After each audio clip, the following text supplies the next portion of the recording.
வாழ்க வையகம் வாழ்க வளமுடன். நான் டெய்லி பிரியா சரவணா பேசுகிறேங்க. இந்த வீடியோவில் நம்ம ஒரு சாமிக்கு வளையல் மாலை எப்படி கட்டணும் அப்படிங்கிறத பார்க்க போகிறோம். மேக்ஸிமம் அம்மனுக்கு கட்டி போடுவாங்க வளையல் மாலை. ஆடி மாதத்தில் வர ஒவ்வொரு வெள்ளிக்கிழமையுமே அம்மனுக்கு ஸ்பெஷலான நாளாக தாங்க இருக்கும். முதல் வெள்ளிக்கிழமை என்னால் கோவிலுக்கு போக முடியல, மழை பெஞ்சுது. அது இல்லாமல் எனக்கும் உடம்பு சரியில்லை அப்படிங்கிறனால போக முடியல. 2வது வெள்ளிக்கிழமை போயிருந்தப்ப அம்மனுக்கு ஃபுல்லாக காய்கறியில் அலங்காரம் பண்ணியிருந்தாங்க. இப்போ 3வது வெள்ளிக்கிழமை வளையல் அலங்காரம்னு சொன்னாங்க. அதனால நான் வளையல் மச்சான 3 டஜன் வாங்கிட்டு வர சொல்லியிருந்தாங்க. இந்த 3 டஜனில் 1 red colour, 1 green colour, 1 yellow colour வாங்கிட்டு வாங்கன்னு சொல்லியிருந்தேன். அதே மாதிரி 3 டஜன் வாங்கிட்டு வந்திருந்தாரு. ஆனா, அதில கிரீன் கலர் மட்டும் மீதி 2 விட கொஞ்சமா சின்ன சைஸா போயிருச்சு. அதனால நான் என்ன பண்ணேன், ஒவ்வொரு கலரா நான் செட்டா கட்டலான்னு தான் இருந்தேன். ஆனா, ஒரு சைஸ் மட்டும் கொஞ்சம் சின்ன சைஸா போனதுனால, இதில ஒரு கலர், அதில ஒரு கலர்ன்னு ஒவ்வொரு கலரா மாத்தி மாத்தி கட்டலாம் அப்படின்னு சொல்லி பிளான் பண்ணியிருக்கேன். இதுக்கு நான் கிரீன் கலர்ல நூல் எடுத்திருக்கேங்க. நல்லா திக்கான நூலா எடுத்திருக்கேன். நீங்க லேசா இருக்கு நூல் அப்படின்னா, ஒரு 9 லைன் வர மாரி போட்டுக்கோங்க. இது திக்கான நூலுங்கிறனால நான் 3 லைன் வர மாரி எடுத்திருக்கேங்க. உங்ககிட்ட எல்லோ கலர் நூல் இருக்கு அப்படின்னா, அதுவும் நீங்க எடுத்துக்கலாம். இல்ல ஒயிட் கலர் தான் இருக்கு அப்படின்னா, ஒயிட் கலர் நூல மஞ்சள் அ த மஞ்சள லைட்டா தண்ணீல கரைச்சு அதில டிப் பண்ணி எடுத்துக்கோங்க. அப்ப எல்லோ கலரா மாறிரும். இதில ஒரு சைட்ல இந்த மாதிரி நான் ஃபர்ஸ்ட்டு ஒரு 3 முடி நல்லா ஸ்ட்ராங்கா போட்டுக்கிறேன். இது அந்த ஆணில மாட்டுறக்கு அவங்க யூஸ் பண்ணிக்குவாங்க. இது தேவையான லென்த்துக்கு நீங்க கட் பண்ணி எடுத்துக்கோங்க. நான் ஒரு 3 அடி லென்த் இருக்கிற மாதிரி கட் பண்ணி எடுத்திருக்கேன். அதாவது நூல 3 மடிப்பா எடுத்து, அந்த 3 மடிப்பா எடுத்ததுக்கப்புறமா டோட்டல் லென்த் 3 அடி இருக்கிற மாரி நான் எடுத்திருக்கேன். ஸ்டார்ட்டிங்ல இருந்து கொஞ்சம் தூரத்துக்கு நம்ம நூல விட்டுறணும். ஒரு 1/2 அடிக்குனாச்சும் நம்ம விட்டுறணும். அதுக்கப்புறமா வளையல நம்ம பூ கட்டுவோம் இல்லைங்களா? அந்த மாதிரி ஸ்டைல்ல வச்சு நம்ம கட்ட போறோம். ஆனா பூக்கு நம்ம நாட் மாதிரி போடுவோம். இது நம்ம சுத்தி எடுக்கிறக்கு இதெல்லாம் கொஞ்சம் சிரமமா இருக்கும். ஆனா இது பூ கட்டுறத விடவே ரொம்ப ஈஸியா நம்ம கட்ட முடியுங்க. இந்த மாதிரி நூலுக்கு மேல வளையல வச்சு ஃபர்ஸ்ட்டு ஒரு முடி போட்டுக்கோங்க. ஃபர்ஸ்ட்டு வளையல் நம்ம வைக்கும்பொழுது இந்த மாதிரி நல்லா 2 முடி போட்டுக்கலாம்.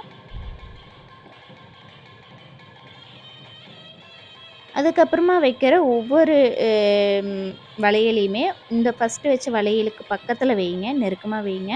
இப்ப நான் சொல்ற இந்த மெத்தேட்ல நீங்க கொஞ்சம் தள்ளி வைக்கிறதா இருந்தாலும் வச்சுக்கலாம். ஏன்னா இது முடி போடுற மாதிரி தான் இப்ப நான் உங்களுக்கு சொல்றேன். இப்ப சுத்தி எடுத்து அந்த நூல நம்ம எப்படி ஃபர்ஸ்ட்டு முடி போட்டோமோ, ஒரு அந்த நூலுக்குள்ள விட்டு முடி போடுறேன் நானு. இந்த மாரி முடி போடும்பொழுது நல்லா ஸ்ட்ராங்கா இருக்கும். நம்மளுக்கு அந்த வளையல் நழுவியும் வராது. இப்போ உங்ககிட்ட வளையல் கொஞ்சமா தான் இருக்குது. ஆனா மாலையுடைய லென்த் அதிகமா வேணும் அப்டின்னா, இந்த டெக்னிக் நீங்க யூஸ் பண்ணிக்கலாம்.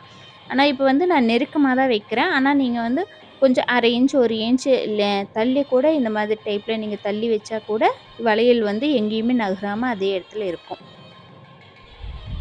இப்போ இதே மாதிரி இன்னும் ஒரு 3, 4 வளையல் நான் உங்களுக்கு வச்சு கட்டி காட்டுறேன். அதுக்கப்புறமா நார்மலா நம்ம இத விடவுமே ஈஸியா டைப் எப்படி கட்டலான்னு சொல்லி தரேன்.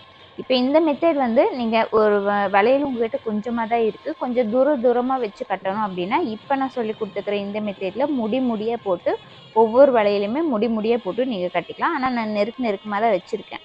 நீங்க கொஞ்சம் தள்ளி தள்ளி வைக்கலாம்.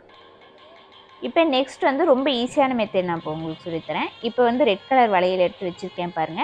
இதுக்கு அடியில நம்ம நூல எடுத்து உள் பக்கத்துல இருந்து நூல நம்ம இப்படி எடுத்துக்கணும். அவ்வளோதான். ஜஸ்ட் ரொம்ப சிம்பிள். இதுல நம்ம முடியெல்லாம் எதுவுமே போட போறதில்ல. பாருங்க வளையல நான் வைக்கிறேன். வளையல மேல ஃபர்ஸ்ட்டு நூலுக்கு மேல வளையல வச்சுக்கோங்க. மறுபடியும் இன்னொரு வளையல்ல உங்களுக்கு சொல்றேன் பாருங்க. நூலுக்கு மேல நான் வளையல வைக்கிறேன். அந்த நூல வளையலுக்கு உள்ள நான் எடுத்துக்கிறேன். எடுத்துட்டு அந்த நூல மறுபடியும் அந்த வளையலுக்கு மேல அப்படியே சுத்தி மறுபடியும் உள்ள அந்த வளையலுக்குள்ள இருந்து நூல எடுத்துக்கிறேன். அவ்வளோதான். ஜஸ்ட் ஒரே ஒரு சுத்து மட்டும் சுத்தி எடுக்கிறேன். முடியெல்லாம் எதுவுமே போடல. ஆனா இதுக்கு கம்பல்சரியா நீங்க முடி போடாம கட்டுறீங்க அப்படிங்கிறதுனால, ஒரு வளையல் இன்னொரு வளையலும் கண்டிப்பா நெருக்கமா வைக்கணுங்க. நெருக்கமா வச்சீங்கன்னா தான் உங்களுக்கு வளையல் கழண்டு வராம இருக்கும். ஆனா இந்த மெத்தட்ல நீங்க மாலையா போடும்பொழுது, மாலை ரவுண்டா அழகா உங்களுக்கு வளைஞ்சு குடுக்கும். இப்ப மறுபடியும் பாருங்க வளையல் வைக்கிறேன். வளையல மேல வச்சுட்டு, அதுக்கப்புறமா நூல வளையலுக்குள்ள இருந்து எடுத்துக்கணும். நூல உள்ள இருந்து எடுத்துட்டு, மறுபடியும் வளையல் மேல ஒரு சுத்து சுத்தி, மறுபடியும் உள்ள இருந்து எடுக்குறீங்க. வளையலுக்குள்ள நம்ம நூல் வந்துரணும். மறுபடியும் பாருங்கள், இதுக்கு மேலே வளையல் வைக்கிறேன். வளையலை வச்சுட்டு நூலை வந்து உள்ளேருந்து எடுத்துட்டு மறுபடியும் நூலை வந்து வளையலை சுற்றி ஒரு சுற்று கொண்டு வந்துட்டு மறுபடியும் உள்ளேருந்து எடுத்துக்கணும். அதாவது சென்டர், வளையலுக்கு சென்டரில் நூல் வரணும். ஓகேங்க. இப்போ மறுபடியும் வளையல் மேலே நூலை வைக்கிறேன். வளையலுக்கு சென்டரில் நூலை வந்து நம்ம எடுத்துக்கிறோம். வளையலை சுற்றிலையும் ஒரு சுற்றி சுற்றி மறுபடியும் சென்டரில் உள்ள நூலை வந்து எடுத்துக்கிறோம்.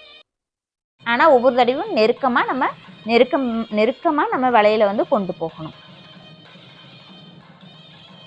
இதை நல்லா உத்து பார்த்தீங்கன்னா கரெக்டாக உங்களுக்கு தெரியும். வளையலை வந்து நூல் மேலே வைக்கிறேனுங்க. வளையலை நூல் மேலே வச்சுட்டு நூலை வந்து சென்டரில் எடுத்துக்கணும். வளையலுக்கு சென்டரில் நூல் வர மாதிரி எடுத்துக்கணும். எடுத்ததுக்கப்புறமா வளையல் மேலே ஒரு சுற்று சுற்றி மறுபடியும் வளையலுக்கு சென்டரில் நூல் வந்துடணும். புரியும் நம்புகிறேன். ஒவ்வொரு தடவையும் நூலை வந்து அந்த வளையலை நெருக்கிக்கோங்க. எந்த ஒரு வளையலுமே உடையாத வளையலாக தான் சூஸ் பண்ணி நீங்கள் கட்டணும்.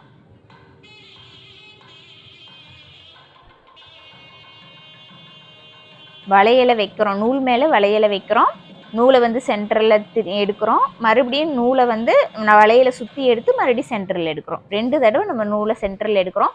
ஃபஸ்ட்டு தடவை நம்ம நூலை சென்டரில் எடுக்கும்போது எந்த ஒரு முடியுமே விழுகாது. ஜஸ்ட் நூலுக்கு அதாவது வளையலுக்கு இடையில நூல் வரும், அவ்வளோதான். செகண்ட் டைம் நம்ம மேலே சுற்றுறோம் இல்லைங்களா, அப்போ தான் நம்மளுக்கு லைட்டான அந்த முடி வந்து விழுகும். முடினால அது ரொம்ப ஸ்ட்ராங்காக இருக்காது. ஜஸ்ட் வளையலை வந்து நூல் கூட கோர்த்துருவிக்கும், அவ்வளோதான். இப்போ இதே மாதிரியே நான் எல்லா வளையலையும் கட்டி முடிச்சுக்கிறேங்க. நீங்கள் எத்தனை வளையல் வேணாலும் இந்த மாதிரி நீங்கள் சலிக்காமல் கோர்த்துட்டே இருக்கலாம்.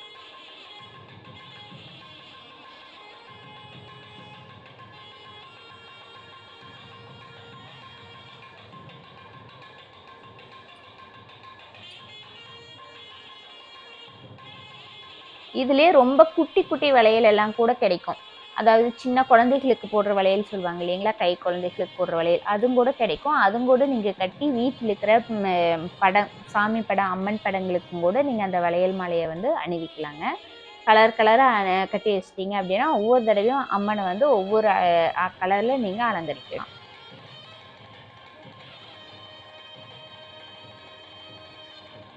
இப்போ நான் இது கட்டிட்டு இருக்கிறது வந்து அம்மன் கோவிலுக்காக தான், கொண்டு போகிறதுக்காக, ஆடி வெள்ளிக்காக கட்டிகிட்டு இருக்கேன். நம்ம கையால் கட்டி நம்ம கடவுளுக்கு படைக்கும் பொழுது அவ்வளோ ஆனந்தமாக இருக்கும். நம்ம ஏதோ ஒரு பெரிய சாதனை பண்ண மாதிரி, ஒரு திருப்திகரமான ஒரு விஷயம் பண்ண மாதிரி ரொம்ப ஹாப்பியாக இருக்கும் மனசுக்கு. அந்த ஹாப்பினஸ் வந்து வேறு எதுலேயுமே கிடைக்காது.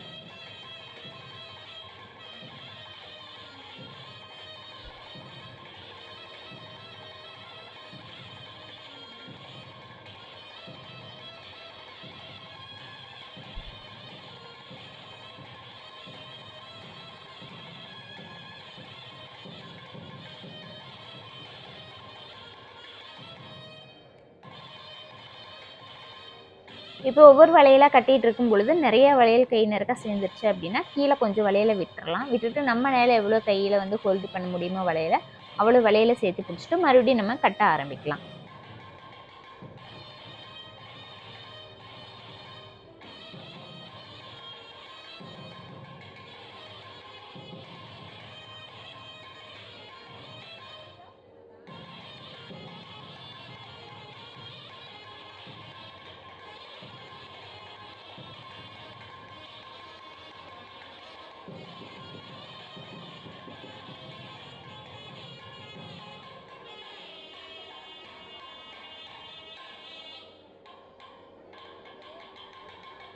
இப்போ இதே மாதிரி நான் ஒவ்வொரு வளையலாக கட்ட ஆரம்பிக்கிறேங்க. இப்போ வந்து உங்களுக்கு பொசிஷனை இன்னுமே நல்லா மாற்றி காட்டுறேன். இப்போ இதில் உங்களுக்கு நல்லாவே தெரியும் பாருங்கள்.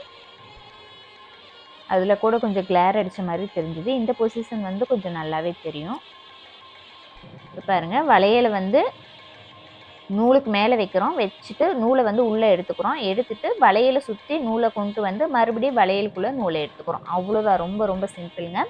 இப்போ மறுபடியும் வளையலுக்கு மேலே நூலை வைக்கிறேன். வளையலை வந்து நூலுக்கு இடையில எடுத்துட்டு மறுபடியும் வளையலை சுற்றிலையும் அந்த நூலை கொண்டு வந்து மறுபடியும் உள்ளேருந்து நான் வெளியில் எடுத்துக்கிறேன். பாருங்கள், இப்போ கடைசி வளையல் வந்து நான் கட்ட போகிறேங்க.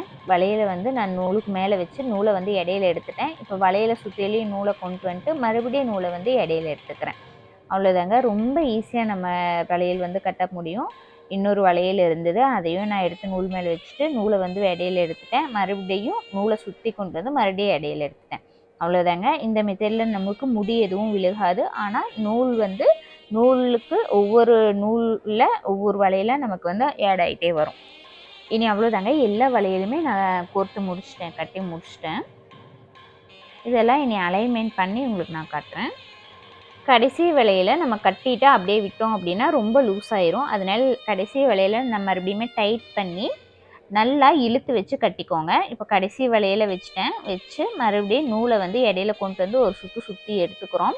அதோடு விட்டோம் அப்படின்னா பத்தாது. அதுக்கு மேலே மறுபடியும் நம்ம நல்லா முடி போட்டுக்கணும்.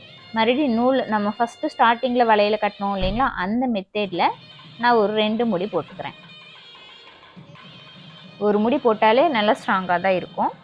இப்போ 2 சைட்லேயுமே நான் வளையல் வந்து கட்டிட்டேன். ஃபஸ்ட்டு ஸ்டார்டிங்கில் கட்டின வளையல் பார்த்திங்கன்னா முடியாக இருந்ததுனால நல்லா வளைவாக எடுத்து கொடுக்கல. அதை நான் மறுபடியும் செகண்ட் மெத்தேடில் நான் கட்டி எடுத்துக்கிட்டேன். ஓகே, இப்போ பாருங்கள், நம்ம எப்படி வளைச்சாலும் இந்த வளையல் வந்து வளையும். ஏன்னா முடி போடாமல் நம்ம அப்படியே ஸ்ட்ரெயிட்டாக கட்டியிருக்கோம் அப்படிங்கிறனால. இதை நல்லா மாலையாக போடும் பொழுது நல்லா ரவுண்டாக கொடுக்கும். இதை நம்ம தட்டத்தில் வைக்கும்போது இந்த மாதிரி ரவுண்டாக நம்ம சுற்றி எடுத்தும் கூட கொண்டு போய்க்கலாம். இப்போ நான் இதை இந்த மாதிரி தட்டத்தில் ரவுண்டாக சுற்றி எடுத்துக்கிறேங்க.